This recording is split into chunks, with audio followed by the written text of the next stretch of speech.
आप सभी को मेरा प्यार भरा नमस्कार और आप सबको मैं बहुत बहुत धन्यवाद देता हूं अपने ब्लॉग के माध्यम से। और फिर से दोस्तों आपका स्वागत करता हूं अपने ब्लॉग में।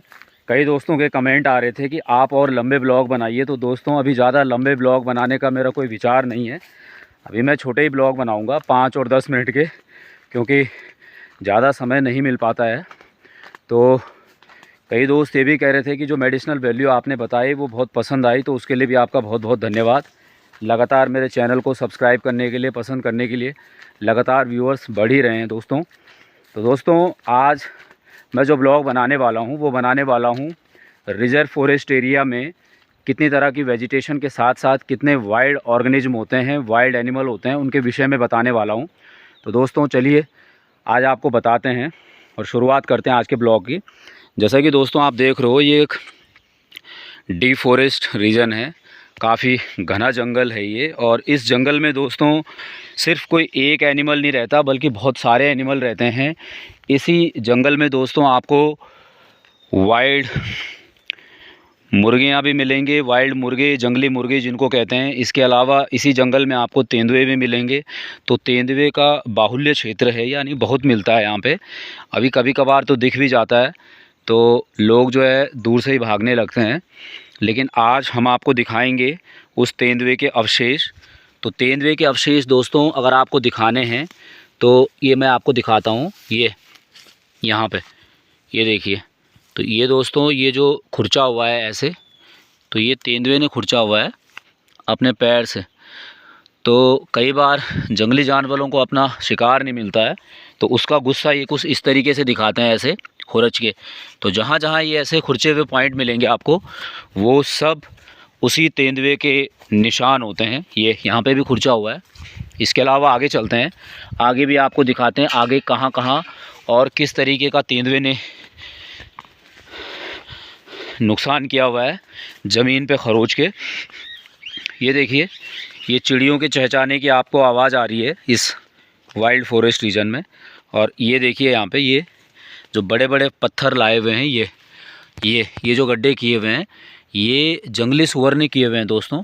जंगली सूअर बहुत नुकसान करता है पहाड़ों में, खेती को भी और सभी फॉरेस्ट एरिया को। ये देखिए, अगर मैं यहाँ नज़दीक जाऊँ आपको दिखाऊँ, ये देखो, ये इतने बड़े बड़े गड्ढे दोस्तों कर रखे हैं सूअर ने ये अपनी सूंड से। तो जो सूअर के मुंह का अगला हिस्सा होता है उसी को खोदने में काम लाता है। तो यहाँ पे जो गांठ नुमा जितने भी प्लांट प्रोडक्ट हैं जिनमें गांठ होती है, तो उसको खाता है सूअर। तो उसी गांठ को ढूंढने के लिए वो ऐसे गड्ढे कर देता है। कई लोग कमेंट करके पूछ रहे थे कि सूअर के गड्ढे करने का कारण क्या है।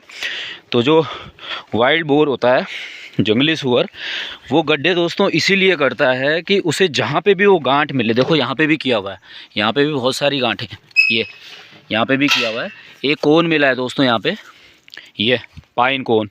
पिछले ब्लॉग में मैंने आपको बताया था कि ये जो हमें पेड़ दिख रहा है पाइनस जिराडियाना और पाइनस रॉक्सबर्गाई, इसी वैरायटी के पेड़ मिलते हैं हमें यहाँ पे उत्तराखंड के शिवालिक रीजन में और अपर शिवालिक रीजन में।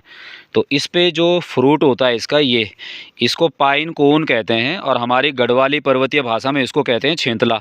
तो छेंतला जो होता है ये बहुउपयोगी होता है दोस्तों, क्योंकि इसके अंदर मैंने कहा था यहाँ इन छेदों पे इसके बीज लगे होते हैं। और उन बीजों को वैसे तो साइंटिफिकली कहते हैं चिलगोजा, जो मैंने पिछले ब्लॉग में शायद आपको याद होगा बताया था कि वो 2500 रुपये पर केजी है, यानी 2500 रुपये में 1 किलो मिलता है। बहुत वैल्यूएबल है।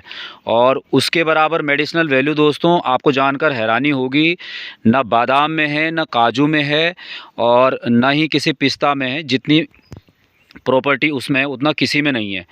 तो दोस्तों ये जो छेंतला है इसको कई लोग अपने यहाँ घरों में रखते हैं सजावट के सामान के लिए, और कई उपयोग हैं इसके। और जब इसके बीज निकाल लिए जाते हैं तो बीज निकालने के बाद दोस्तों इसमें यूज जो होता है इसका, वो होता है फ्यूल के लिए, नेचुरल फ्यूल के लिए, यानी ईंधन के लिए।